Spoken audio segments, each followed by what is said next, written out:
Hola, bienvenido a Popcorn Radio, un proyecto experimental en el que yo, Miguel Ángel Rábago, también conocido como Popcorn, también conocido como Skin, como Skinhead, como Skinner, también conocido como Doggy Face, también conocido como Guadalupe One, también conocido como Mikhail Rabinovich Gasthaus, también conocido como Mikhail Gasthaus.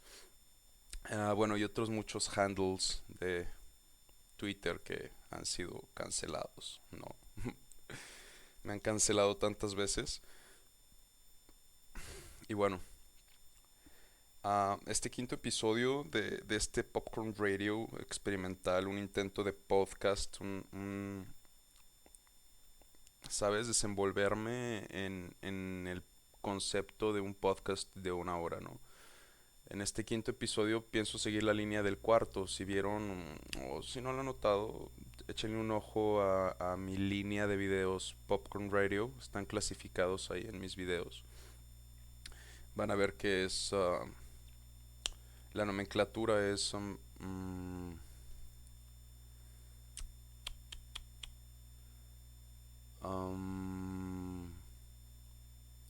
olvidé la palabra, creo que es demo uno o prueba uno, ¿no? Test, una cosa así. Entonces es prueba uno, prueba 2, prueba 3. Pero en la prueba 4 ya no le puse el título, ¿no? Ya no le puse el número 4. Le llamé novela Sangría. Porque leí los primeros dos capítulos de mi novela Sangría. Entonces en este quinto episodio creo que voy a mantener el nombre de novela Sangría 2, ¿me entiendes? O continuación, novela Sangría, continuación.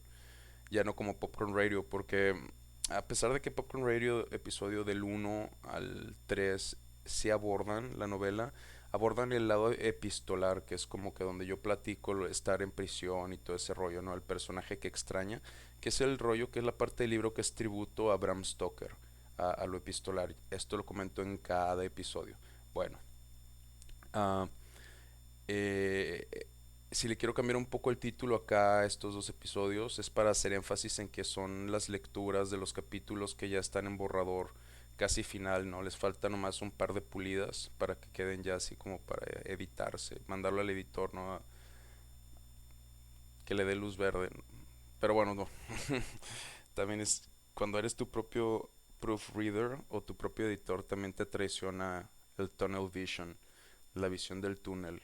Se te cierra como que la percepción a ciertos detalles porque son como tus puntos ciegos y ahí sí pues necesitas ayuda, ¿no? Pero aquí en realidad no tengo muchas aspiraciones, muchas ambiciones en cuanto a que escuchen ustedes un texto como para, no sé, ganarse un premio, ¿no? O sea, en realidad nada más compartir como los avances de este proyecto, esta novela. Entonces espero que les parezca interesante. Am, Sin desvariar nada más, pasemos entonces al capítulo número 3 de la novela Sangría por Miguel Ángel Rábago. Soy su servidor, su servilleta. Am, Vamos, Sangría por Rábago, página 27. Capítulo 3, Toledo. Aquí ahora estamos en otra parte, ¿no? Los primeros dos capítulos suceden en Reynosa. Podría ser Reynosa o Matamoros o Tijuana. O sea, aquí creo que el énfasis no va a ser tanto en qué ciudad es, sino hacer énfasis en que es una ciudad fronteriza. No sé si vieron la serie de Netflix. Se llama... Se llama... La... La... La frontera o fronteras secas, Border. Y... ah, el, la serie original es sueca, es como se trata sobre un asesinato que sucede justo en la mitad de una frontera entre Dinamarca y Finlandia, creo. Y luego se hizo un remake, una versión nueva con Demian Bichir, en la que sucede el asesinato entre la frontera de México y Estados Unidos, ¿no? Entonces ese tipo de cosas en las que... ah, igual no sirve de nada especificar la ciudad, sino hacerlo vago, ¿no? O sea, que aplique a cierto paradigma en el que pues ya estamos acostumbrados los latinoamericanos, ¿no?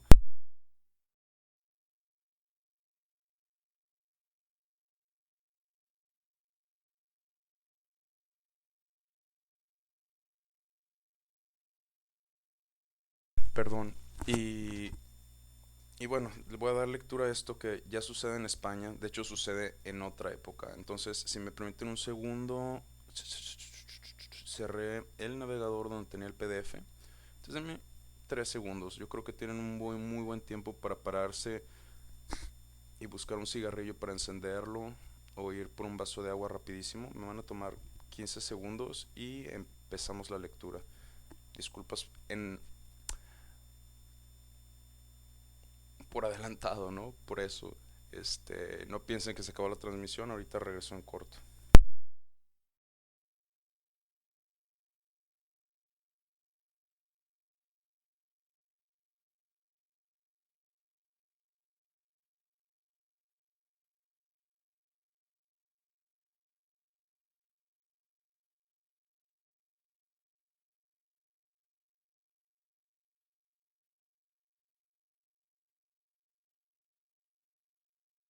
Ok, ok, sí, perfecto.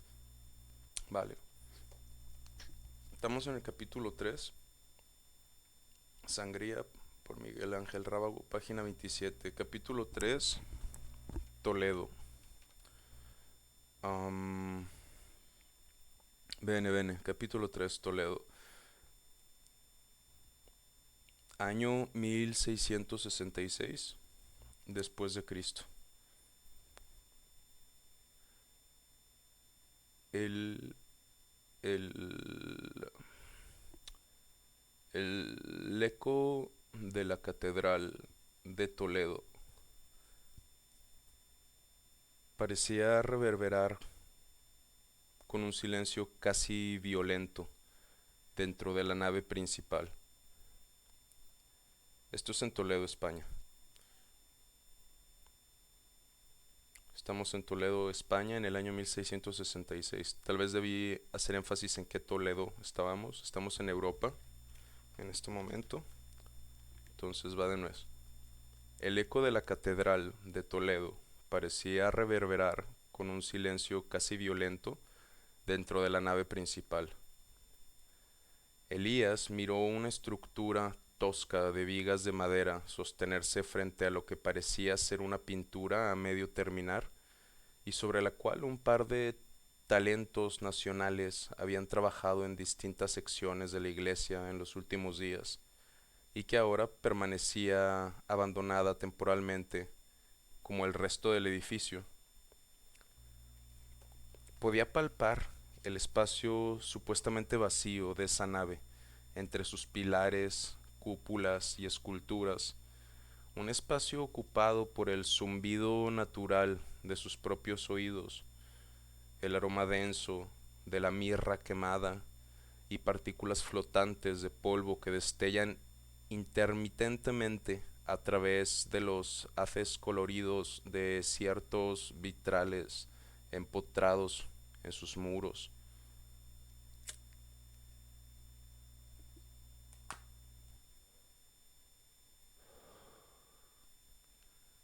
Miró admirado la fastuosidad, perdón, miró admirado la fastuosidad, lo escribí mal y lo estoy leyendo mal, disculpen. Miró admirado la fastuosidad y los intrincados detalles que decoraban ese recinto santo. Los ornamentos interiores continuaban con el estilo de la cargada fachada que momentos antes él y su señor, don Alonso, penetraron por la puerta principal de fina madera labrada, dejando atrás arquitectos y masones que remodelaban la cara principal del templo.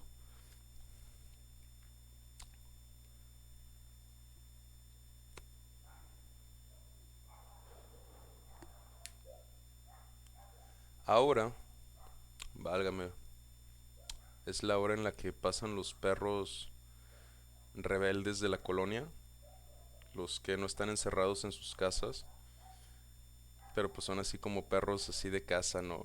Pero en la noche se sienten pandilleros y salen así como 6 perros juntos y todos los perros que son de casa, de patio así, todos los que están enrejados, se alborotan cabrón. O sea, los ven pasar, van estos perros olfateando, ¿sabes? Los correos electrónicos que se dejan, sus emails que se dejan con orina, se leen y se responden, ¿no? De que llega, huele, lee el mensaje, le contesta con una miadilla, se van así y pues buscando comida en los botes de basura, ¿no? En las bolsas de basura que están ahí tiradas.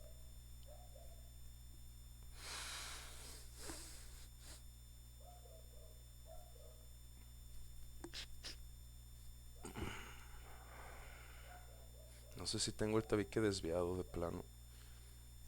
Total, se alborotan todos y están ladre y ladre, ¿no? Hasta que se pasan los perros en la siguiente cuadra y vas dejando de escuchar el alboroto. Parece que ya van más lejos. Perdón por eso. Decía, miró admirado la fastuosidad y los intrincados detalles que decoraban ese recinto santo. Los ornamentos interiores continuaban con el estilo de la cargada fachada que momentos antes él y su señor don Alonso penetraron por la puerta principal de fina madera labrada, dejando atrás arquitectos y masones que remodelaban la cara principal del templo.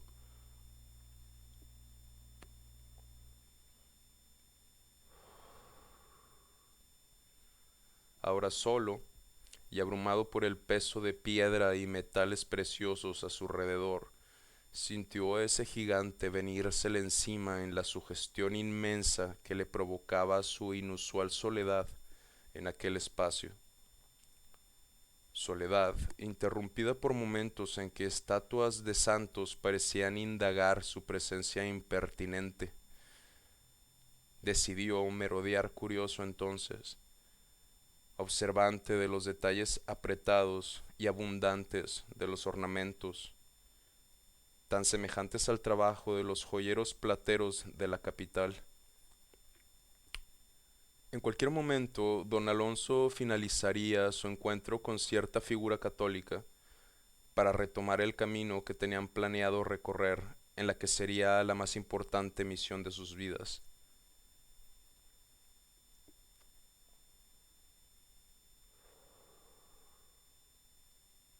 Elías era un joven de buenos 16 o 17 años, de gesto amable y mirada profunda, bien matizada por sus ojos color jade y una piel blanca como la leche. De conversación siempre franca y directa y capacidad de escucha privilegiada. Se había ganado invariablemente el pronto favor y predilección por parte de las criadas de las casas donde los intereses de su señor le llevasen, y más de una vez la mirada intrigada y a veces pícara de señoritas de buena cuna. Don Alonso era un converso como sus padres y abuelos, un importante negociante del cual Elías había descubierto muy pocos detalles personales, a pesar de su constante compañía que, aunque llena de conversaciones y confianzas, estaba siempre enfocada en el presente o el futuro. Poco sabía, pues, del pasado de su señor, fuera de detalles imposibles de pasar por alto, como su incómodo estatus de marrano. Marrano es un término que se utilizaba en aquella época para, para designar a los criptojudíos, el criptojudaísmo, practicar de manera escondida o secreta judaísmo, haciéndote pasar por cristiano, te convertía en lo que se denominaba un marrano, ¿no? Era un momento de burbujeante antisemitismo, supongo. Continúo. La familia de don Alonso se convirtió del válgame, la explicación estaba en el texto y yo interrumpiendo la narrativa. Discúlpenme, por favor. Ya no voy a poner mis comentarios a mi propio texto, ¿no? Voy a confiar en mí mismo y lo voy a leer como está escrito, discúlpenme. Va de nuez. Don Alonso era un converso como sus padres y abuelos, un importante negociante del cual Elías había descubierto muy pocos detalles personales a pesar de su constante compañía que, aunque llena de conversaciones y confianzas, estaba siempre enfocada en el presente o el futuro. Poco sabía, pues, del pasado de su señor, fuera de detalles imposibles de pasar por alto como su incómodo estatus de marrano. La familia de don Alonso se convirtió del judaísmo al cristianismo un par de siglos atrás al verse en necesidad de huir a Portugal en momentos en que la Inquisición volvió imposible su estadía en España, bajo cualquier pretexto. Un siglo después, pudieron regresar a España, cuando la corona de Castilla no tuvo mayor empacho en protegerles de la Inquisición mientras pasasen por cristianos, a cambio de préstamos enormes de dinero para financiarse. A pesar de haber nacido en España, de haber sido bautizado y de pertenecer a una familia antigua en la región, y de prestigio relativo, a falta de nobleza, pero de cuantiosas riquezas. El espíritu de los tiempos, el Zeitgeist, facilitaba el que su señor se viese vituperiado de forma constante, a veces insultado por un pueblo ignorante y rebasado por una iglesia católica obstinada con perseguir fantasmas y controlar el Estado, otras veces despreciado por una nobleza ociosa y decadente que don Alonso solo reconocía, convenientemente, que de don Alonso solo reconocía convenientemente el poderío económico y nada más.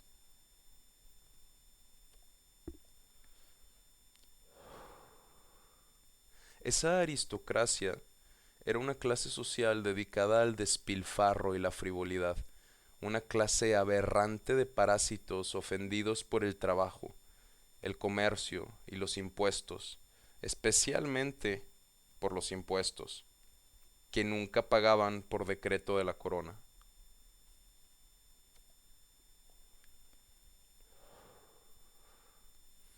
España enfrentaba entonces el que era el fin de su época de oro, batallas perdidas y riquezas usurpadas, sumadas a la pésima administración burocrática y a una economía hundida en los excesos de la aristocracia, dictaba ahora el irreversible y draconiano aumento a los impuestos para las clases bajas, para los campesinos y plebeyos.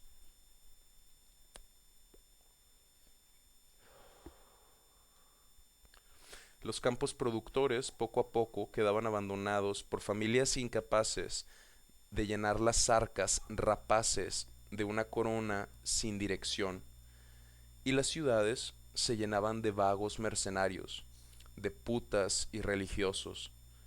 Pocas eran las opciones para los aspirantes a una vida sin trabajo, meta última de esa sociedad enferma. Una era la universidad y la otra la iglesia. Así, en las últimas décadas, las filas de ambas instituciones se llenaron de quienes, venidos a menos, se batían entre el humilde trabajo y la pobreza. De una familia campesina que dejaba las doradas praderas de trigo y centeno, fructíferas pero detenidas por la tiranía de la corona y sus audiencias, incapaces de garantizarles nada más que deudas impagables, nació Elías, quien poco recordaba del campo y mucho de las calles plagadas de prostitutas y asaltantes. Su familia resolvió, cuando él contaba con menos de 10 años, el venderle a don Alonso, quien, enternecido por la mirada del niño, que le ofreció frutos del carretón de sus padres, y admirado por su belleza, resolvió que podría ser de él un aprendiz de asistente, un acompañante en sus travesías comerciales por España y un consuelo para su soledad.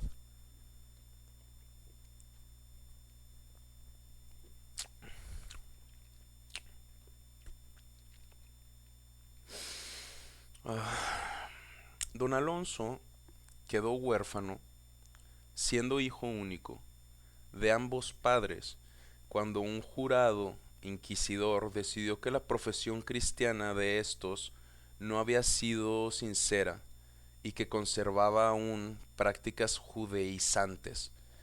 Las bases, las bases de dichas acusaciones permanecían poco claras. Alguna estupidez sobre haber rechazado comer cerdo en una función pública y la posesión de pan sin levadura.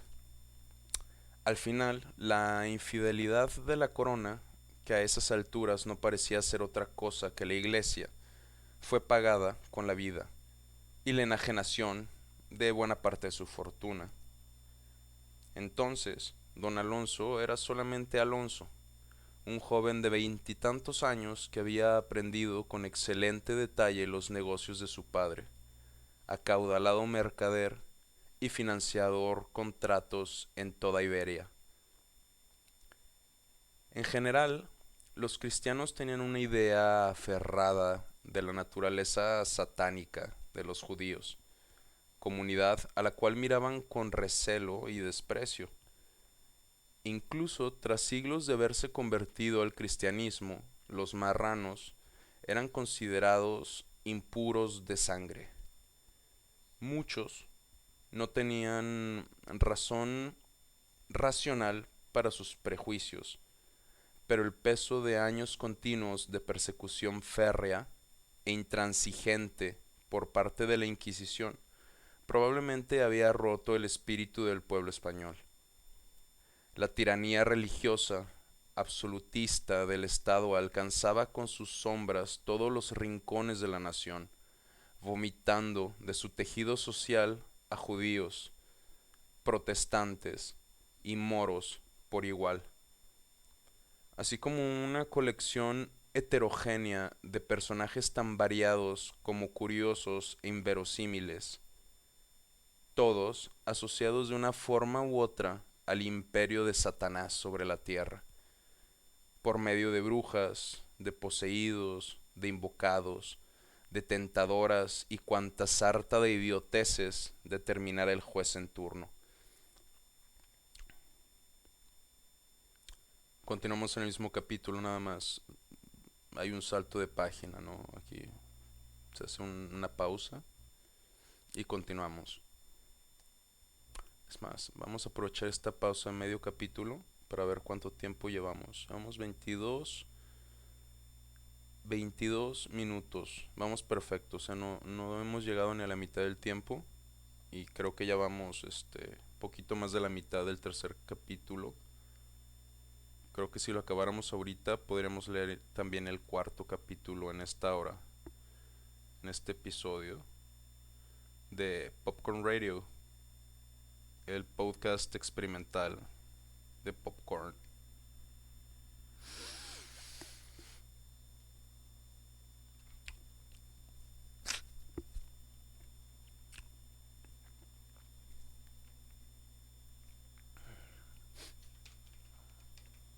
Creo que ronco, pero no estoy seguro porque estoy dormido cuando lo hago.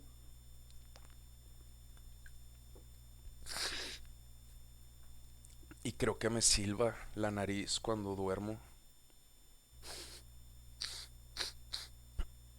O sea, tengo la nariz perfectamente limpia y hace ese silbidito castroso. Me la rompí una vez en un choque, entonces no, me quedó un poco desviado el tabique, no lo tengo muy bien. Pero continuemos. Disculpen si es un poco nasal mi voz. Traigo una molestia en los senos nasales. Continúo. No tenía sentado Elías, el aprendiz, ¿no?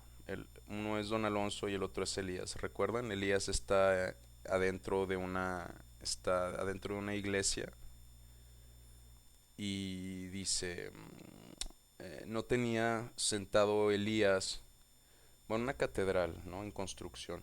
Continúo. No tenía sentado Elías más de media hora contemplando la magnificencia del altar del templo desde una butaca, cuando el sonido abrupto y violento de un martillo dejado caer rebotó contra los muros de la nave en decenas de ecos que convergieron a su alrededor. No notó cuando absorto, no notó cuán absorto se encontraba hasta que miró a aquellos pintores acomodar herramientas sobre sus tarimas de trabajo. No les había escuchado entrar. De entre el cada vez mayor bullicio de indicaciones y conversaciones casuales entre quienes participaban en la remodelación interior de aquel templo, escuchó la voz de don Alonso, llamándole desde una puerta lateral que Elías no había notado antes. Elías, todo ha sido resuelto aquí. Es tiempo de partir hacia el norte.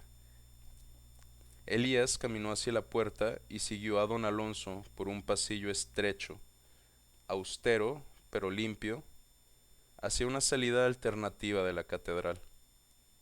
¿Al norte? Es que vamos a Guadalajara de nuevo. Pensé que los tratos con Juan Burgos habían sido sellados. A veces pienso que su orgullo herido por tomar prestado vuestro oro para sus empresas le vuelve obstinado y necio. Nada de eso, Elías. Vamos al norte, mucho más arriba, dijo don Alonso, mirándolo con una sonrisa generosa, am,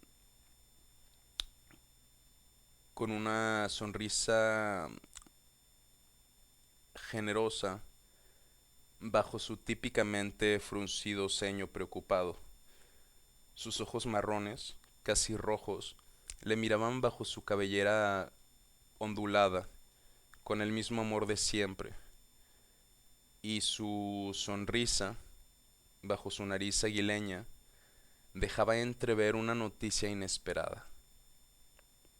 A Santander, entonces, perdón, a Santander entonces, con vuestros primos, aseguró confiado Elías, como dándolo por hecho.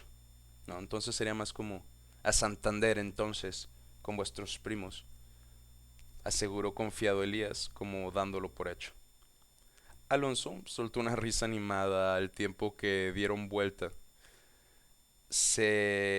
Al tiempo que daban vueltas, salían hacia una calleja, cerca de la cual el carro les esperaba a las afueras de la catedral. Elías, vamos a Holanda. Finalmente podríamos poner un pie en la región. Un poco de suerte y tendremos las relaciones que he estado buscando establecer ahí. Don Alonso miró la luz rojiza de la mañana bañar el centro de Toledo con cierta melancolía, una mirada lejana, como atrapada en remembranzas e ilusiones rotas. Continuó. Tal vez va siendo momento de dejar España para siempre. Los detalles en el camino, vale. Elías asintió al tiempo que subían al carro. Partieron rodando sobre las calles empedradas, sorteando mendigos y putas. Que hay una pausa en el capítulo 3.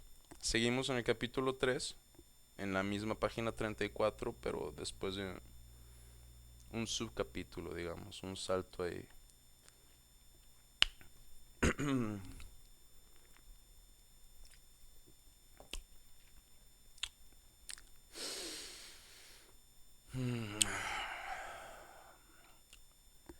Como la mayoría de los viajes en los que el trayecto pudiera durar más de un par de días, Elías no esperó entablar mucha conversación antes de la primera noche en alguna posada de paso.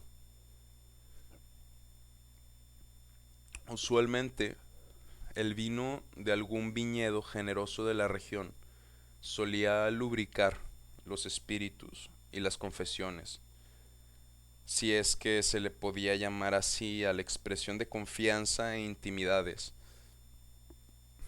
pasionales unas veces, secretos de oficio en otras, pero nunca nada que vislumbrara el pasado del que por años había sido su maestro y señor. Tenían horas, tenían horas de haber dejado el mediodía atrás junto con Toledo. El camino tranquilo entre paisajes rurales y pequeños poblados, el carro cómodo y funcionalmente elegante, sin los ornamentos pesados de la aristocracia, pero con todas las amenidades que pudieran suavizar un largo recorrido en el estrecho espacio que compartían varias veces a la semana, algunas veces por días. Varias horas después de su salida, el carro debió pasar un momento junto a un extenso viñedo para dar atención a algún problema urgente. Uno de los cocheros bajó a atender lo que parecía ser un caballo lastimado. En el tiempo que se detuvieron, don Alonso merodeó un poco a la orilla del camino, encendiendo una mezcla de hierba del viejo y nuevo mundo.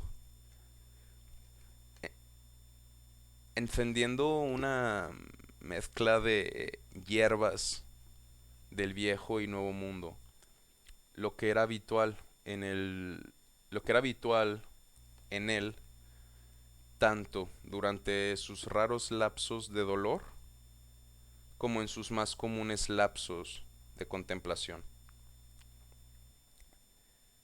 Elías le miró de lejos al tiempo que consultaba un libro de notas procurado para él por órdenes de don Alonso a su bibliotecario y archivista, otro marrano de tremenda cultura que parecía saberlo todo sobre casi todo.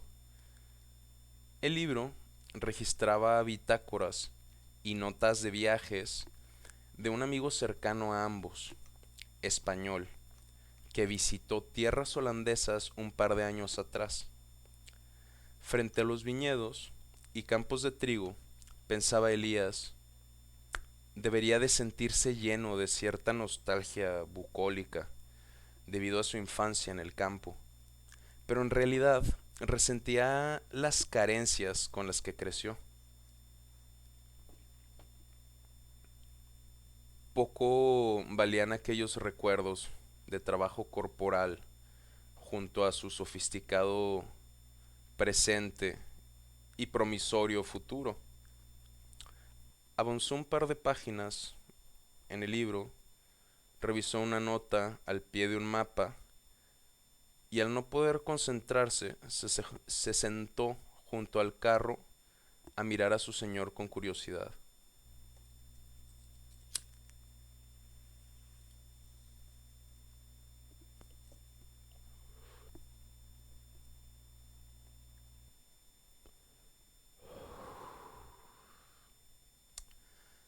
Desde que lo rescató cuando niño, había sabido ganarse su lealtad con un trato noble y amoroso, un amor que rápido creció en mutua admiración respetuosa y en todo tipo de lecciones que hicieron de Elías un joven bien educado y preparado para una amplia variedad de situaciones sociales, armado con un criterio inteligente y una mirada penetrante. Detrás del velo, solía decir don Alonso. Los años pasaban y Elías se acercaba a sus veintes. Él desconocía su edad precisa y la fecha exacta en la que vio la luz de este mundo por primera vez, pero sus cálculos más cercanos le ubicaban alrededor de los 17.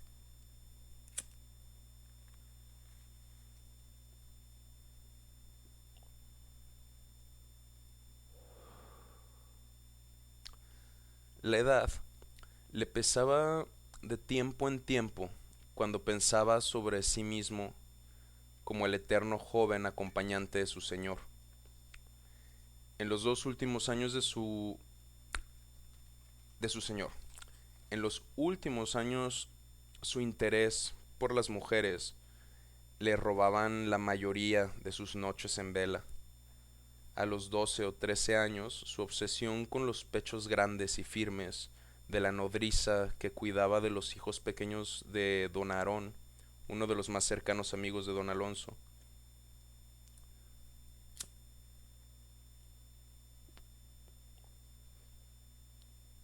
Conforme avanzó su adolescencia, sus noches se vieron atiborradas de las visitas imaginarias de las señoritas con quienes cruzaba camino y miraba durante sus quehaceres diarios.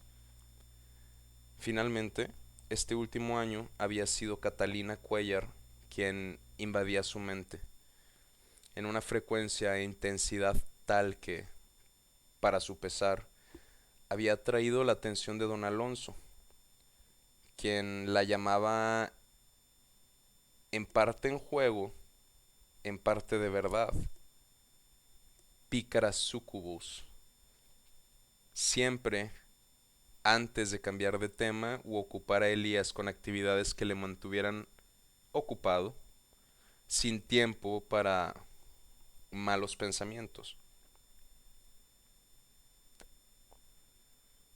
Don Alonso intentó más de una vez convencerlo de que le llamara Alonso a secas, especialmente las noches en las que, en parte desinhibido por el alcohol que compartían, en parte guiado por un deseo que solía reprimir la mayor parte del tiempo, le abordaba íntimamente. Desde un par de años después de ser rescatado, esa práctica se volvió habitual, una o dos veces al mes, lo que al principio Elías recibió sin mucho asombro ni prejuicio. Era algo que simplemente pasaba, algo que sucedía entre cualquier joven y su señor. A veces podía ser molesto o incómodo, y francamente nunca fue su parte predilecta de la relación con quien de otra forma le resultaba una excelente persona y luz en su vida. Por ello, nunca dejó de llamarle don Alonso, como buscando disuadirle de aquella confianza carnal a la que, sin negarse jamás, poco a poco se volvió más renuente a compartir o satisfacer. Cuando don Alonso hubo terminado de fumar su pipa, el cochero se acercó para decirle que todo había sido una falsa alarma, pero, perdón, una falsa alarma, como si hubiese esperado a que aquel dejara de meditar entre las nubes de humo, no queriéndolo interrumpir. Don Alonso asintió y todos subieron al todos subieron al coche para continuar con su viaje. Una vez arrancaron, don Alonso habló. Permíteme ahora, perdón, don Alonso habló. Permitidme ahora hablaros de los asuntos que nos atañen.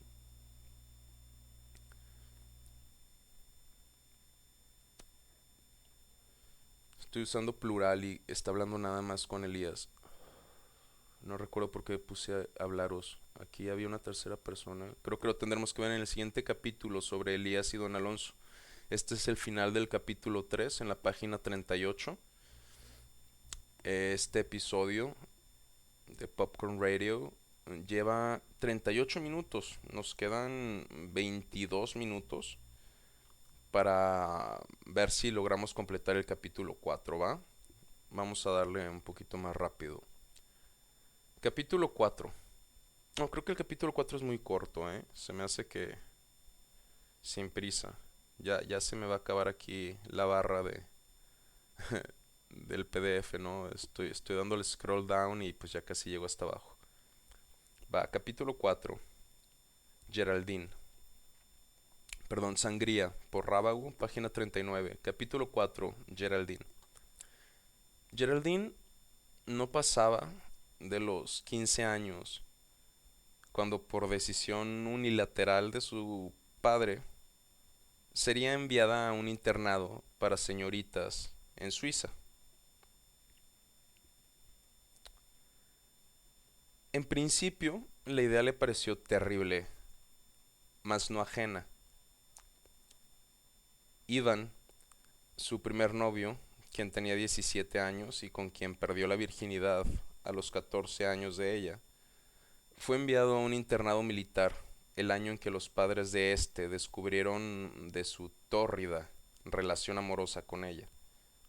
Aunque esa relación había nacido muerta, y el torpe y desapegado sexo que practicaron un par de veces no pasó de mediocre, el solo prospecto de un embarazo no deseado, sumado al descubrimiento de la adicción de Evan a la cocaína, lograron lograron al mismo efecto verle inscrito inmediatamente en una institución que le enseñara disciplina, pusiera su vida en orden y le alejara definitivamente de la mala influencia de Geraldine. Un hombre de 16 años como él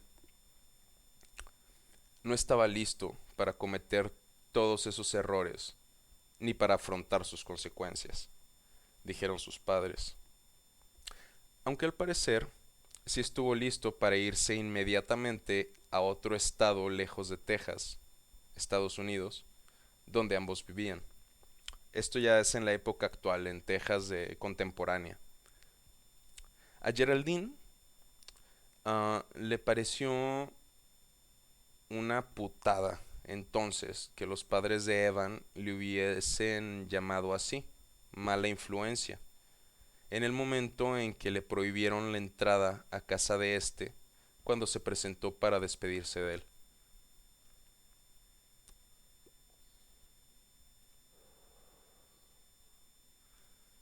No lo amaba, no esperaba hacer una escena o prometer esperarle de regreso, pero de alguna manera podía sentirse identificada con la falta de control y aumento de incertidumbre del que su primer amante era ahora objeto. Tal vez solo quería decirle que tuviera cuidado, pero no pudo. Lo más jodidamente irónico era que Evan fue quien la introdujo a la cocaína a ella, no al revés.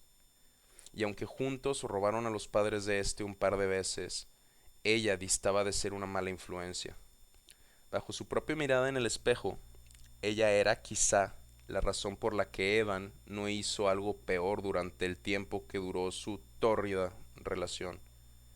¿Qué carajo significa tórrido? Pensó cuando Evan le contó por primera vez la conversación que tuvo con sus padres la noche en que le informaron de su inminente partida a South Texas Valley, el valle.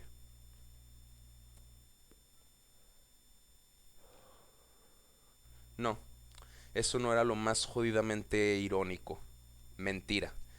Lo más jodidamente irónico, pensaba cada vez que retumbaba el epíteto mala influencia en su mente, era que Mark, padre de Evan, era un consumado abogado criminal con un historial de drogas y prostitutas que parecía ser motivo de orgullo entre los hijos de sus socios, amigos de Evan y de ella, Geraldine.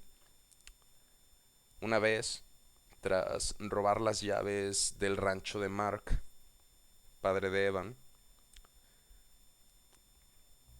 Geraldine, Evan y cuatro amigos más fueron a pasar el fin de semana ahí para probar el MDMA puro que uno de ellos acababa de traer de su viaje a Holanda.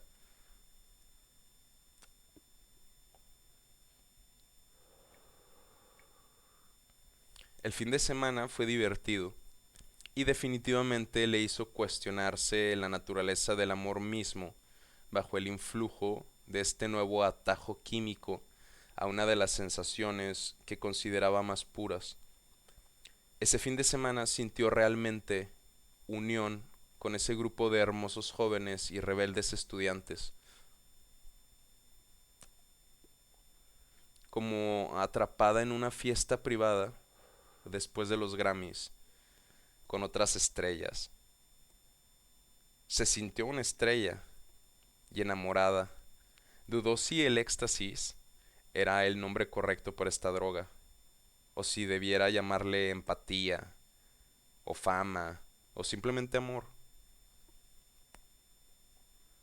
Pero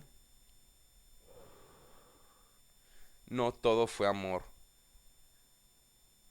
La primera impresión de la noche, al llegar al rancho horas antes de iniciar la bacanal de 2 días, fueron los instrumentos y artículos sexuales que habían quedado en la sala principal, probablemente olvidados en alguna fiesta de Mark de la que los participantes tuvieron que huir abruptamente. Algunos de los artículos y las ataduras que quedaban en algunas sillas y la mesa de billar podían indicar una escena de tortura abandonada o, o interrogatorio estilo cártel. Pero los dildos, lubricantes, las panties y los residuos de cocaína en los cristales de las mesas contaban otra historia.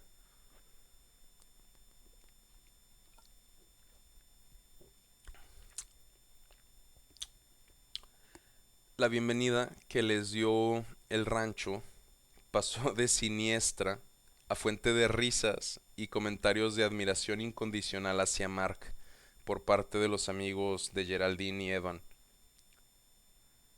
En un par de horas, todos los rastros de aquella misteriosa orgía fueron olvidados en un closet donde Geraldine aventó todo, no sin tener que arrebatar un dildo rojo transparente que ondulaba graciosamente de la mano de uno de los amigos que lo agitaba como sable láser de Star Wars.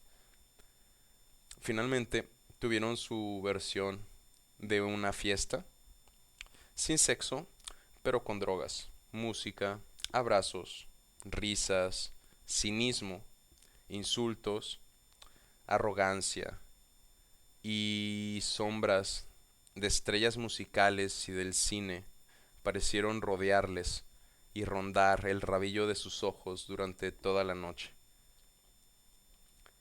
El episodio en el rancho de Mark no fue la única vez en la que el A-Team, como se llamaban a sí mismos el grupo de amigos, tuvo roces con la vida licenciosa de este. De hecho, un par de veces la cocaína que inhalaron en la enorme y lujosa casa de Evan era en realidad la cocaína olvidada negligentemente por su papá, en algún cajón del estudio o la casa de visitas al fondo del jardín, usualmente junto con alguna pieza de ropa interior de diseñador y encaje. Geraldine en realidad no se preguntaba por qué la madre de Evan seguía con Mark. Era evidente que la vida que tenía, llena de lujos, viajes y libertad, era suficiente incentivo para soportar los repetitivos despliegues de cinismo de su esposo. Sin embargo, lo que esa mujer pudo tolerar en su esposo se convirtió en causa de problemas interminables cuando involucró a su hijo. En el fondo, pensaba Geraldine, la mamá de Evan no quiere para su hijo lo que ve en su esposo. Y en realidad el aura de Mark era inquietante, usualmente parecía distante y tenso.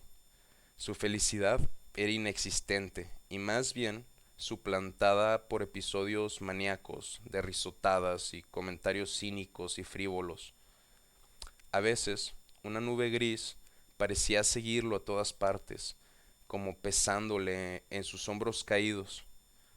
Así es como deben verse los perdedores de los Oscars al llegar a sus casas después de fingirse contentos por el éxito de sus competidores toda la noche, pensó Geraldine una vez al verlo entrar a su casa un domingo a mediodía, mientras ella y Evan jugaban videojuegos en la sala de su casa.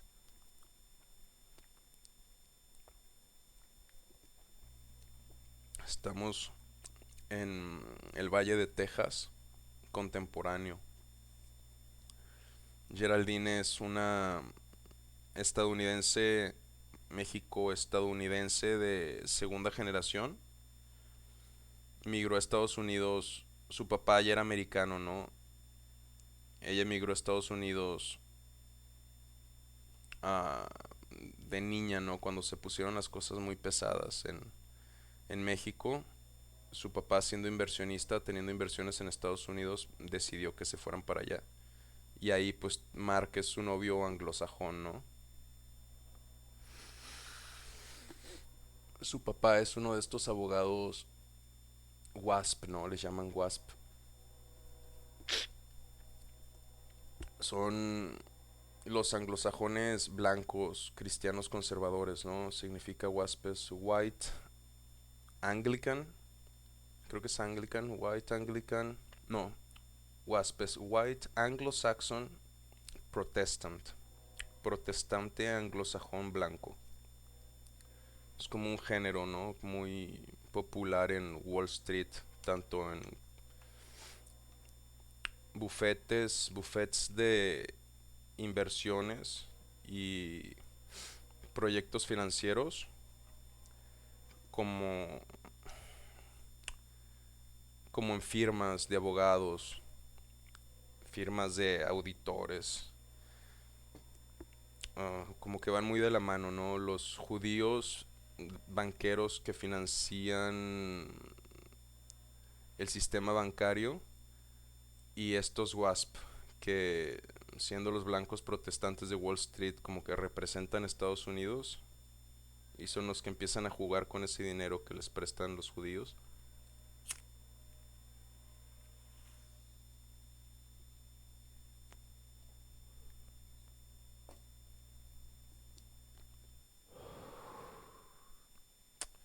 Bien.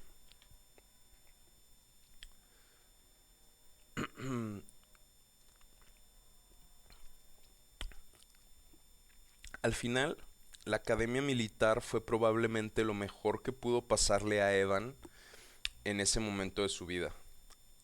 En realidad, ya había comenzado a inhalar cocaína todos los días, al grado que necesitaba comer pastillas completas de Xanax para dormir. Y en realidad, su madre no estaba equivocada. Perdón. Su madre no estaba equivocada respecto a embarazos no deseados o enfermedades sexuales. No por Geraldine, sino por el hábito que desarrolló de cambiar drogas por favores sexuales a zorras de escuela pública, entre comillas. Cito, zorras de escuela pública, fin de la cita, en las fiestas que frecuentaba con el resto de los hombres del A-Team, quienes invariablemente eran tratados, admirados y envidiados como aristocracia desde el momento en que llegaban en Hummers, BMWs, Mercedes-Benz y otros autos de lujo último modelo a las fiestas de alumnos de secundaria de distritos mucho menos acaudalados que el de ellos. Así que cuando Geraldine no, perdón, así que cuando Geraldine se enteró que su padre había decidido que era hora de enviarla a un internado para señoritas, Geraldine no fue completa Geraldine no fue una completa virgen frente a todo aquello sobre dejar el lugar donde vives y a la gente que quieres, a tu familia, para empezar de nuevo en otra parte. Ya muchas veces se había puesto en el lugar de Evan, así que no le causó demasiada inquietud el ultimátum. Pero había una diferencia clave, había una diferencia clave entre la partida de Evan y la de ella.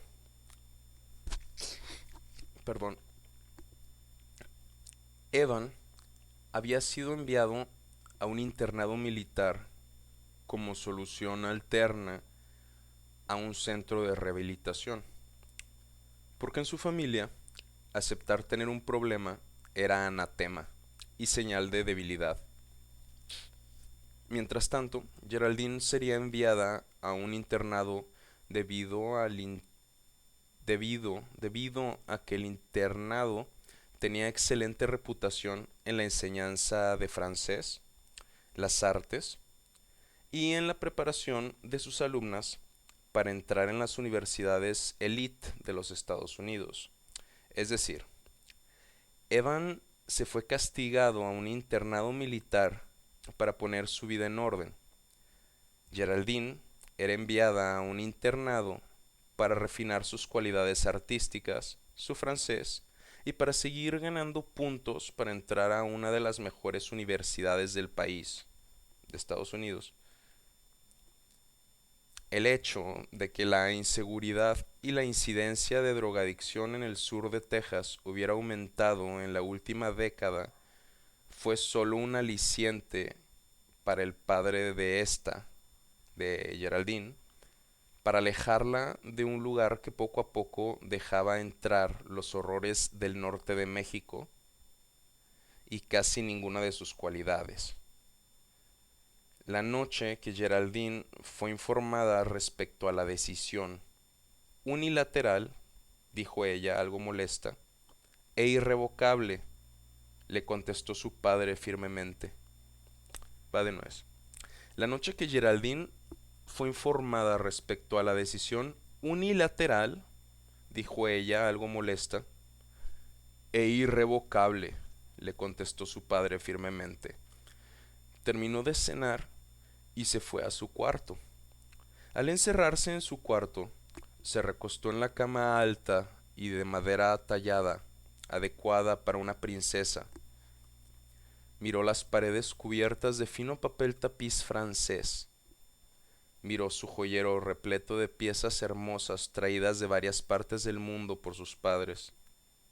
Sintió la temperatura fresca y cómoda de la habitación, completamente opuesta al calor infernal del Valle de Texas en verano. Miró todo lo que tenía y se dio cuenta que lo tenía todo.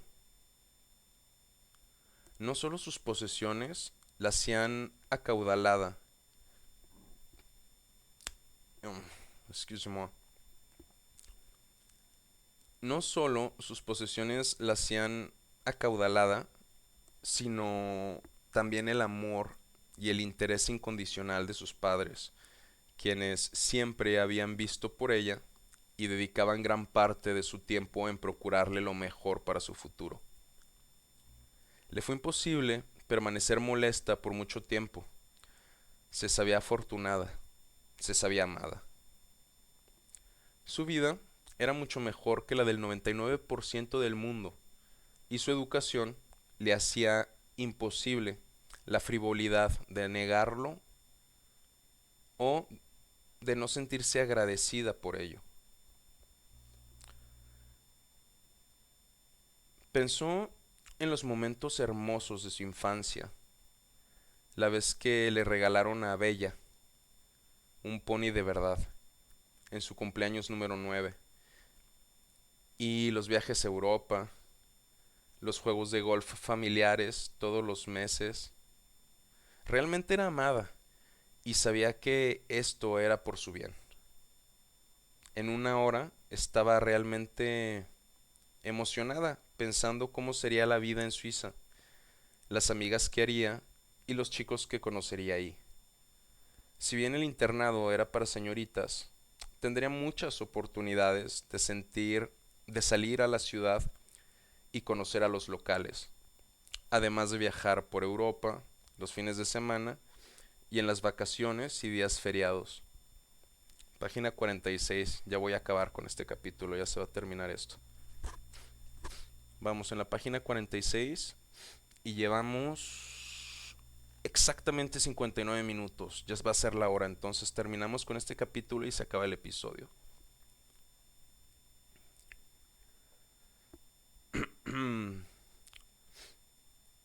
Días feriados.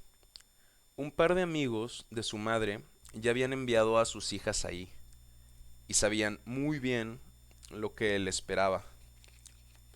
Quizás, en el fondo, siempre supo que eventualmente iría ahí.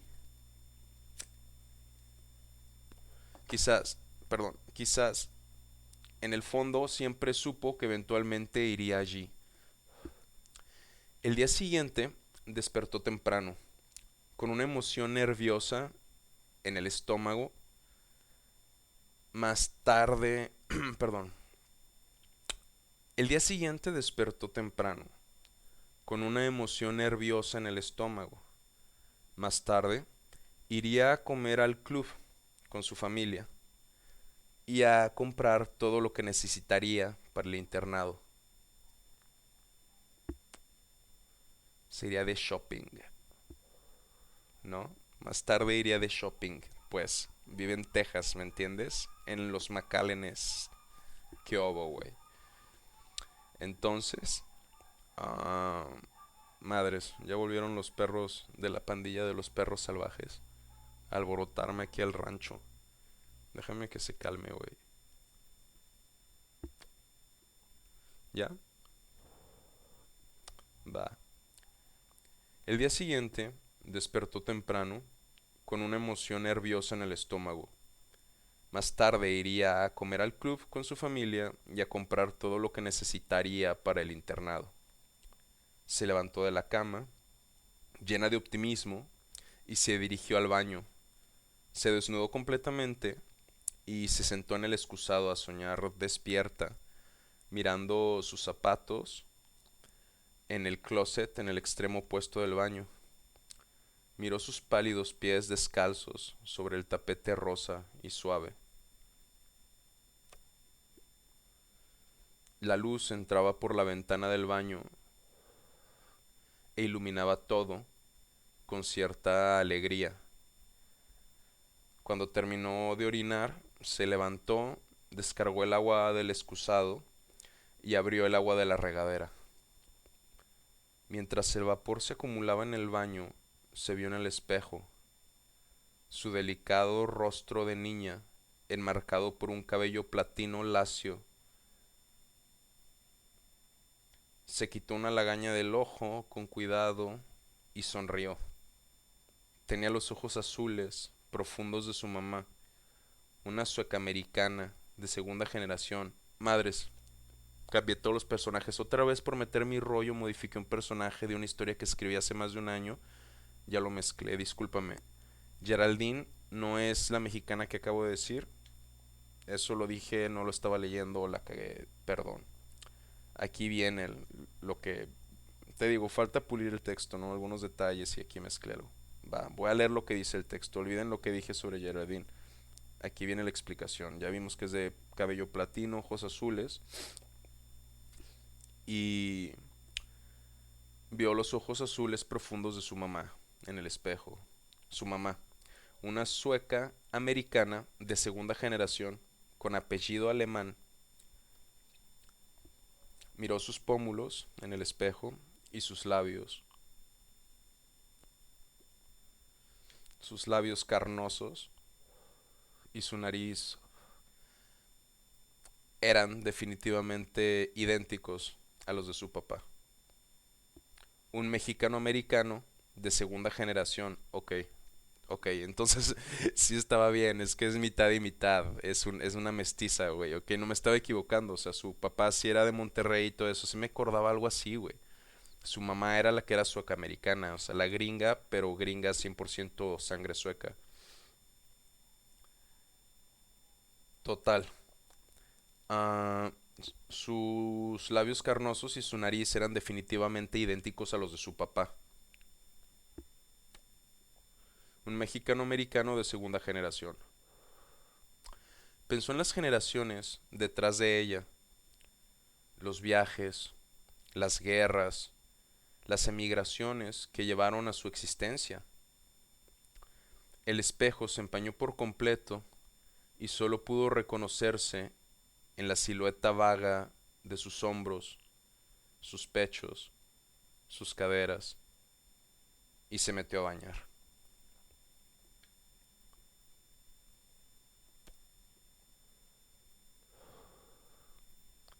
La mayoría de la gente sabía que su apellido paterno era hispano, pero su padre distaba de parecer mexicano, al menos no como los mexicanos que cada vez más llegaban al valle huyendo del crimen o de la ley desde Latinoamérica. Su padre, pensaba ella, era más parecido a Andy García que a George López. Se preguntó si en Suiza ella sería considerada exótica. Sabía que al menos dos amigas de piel morena y cabello castaño habían tenido tremendo éxito en sus viajes por Noruega y Suecia. O sea, está súper fresa su cotorreo, ¿a poco no? Ya se va a acabar, esto es la última página. No, espérame, tengo que sonar tantito, güey.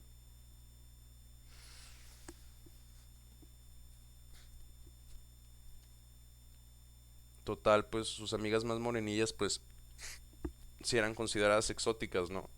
Ella, pues en realidad su mamá es sueca, así güera, de ojos azules como ella, güey.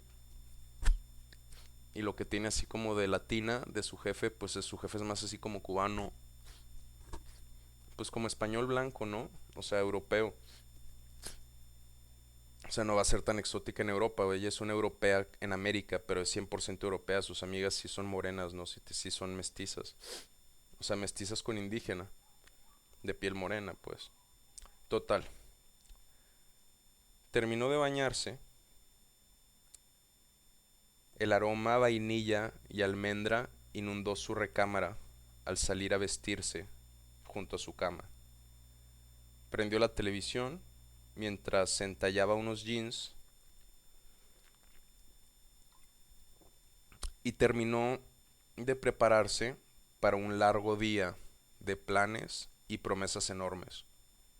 Y shopping, a huevo, shopping. Antes de salir de su habitación, una noticia horrible apareció en la televisión.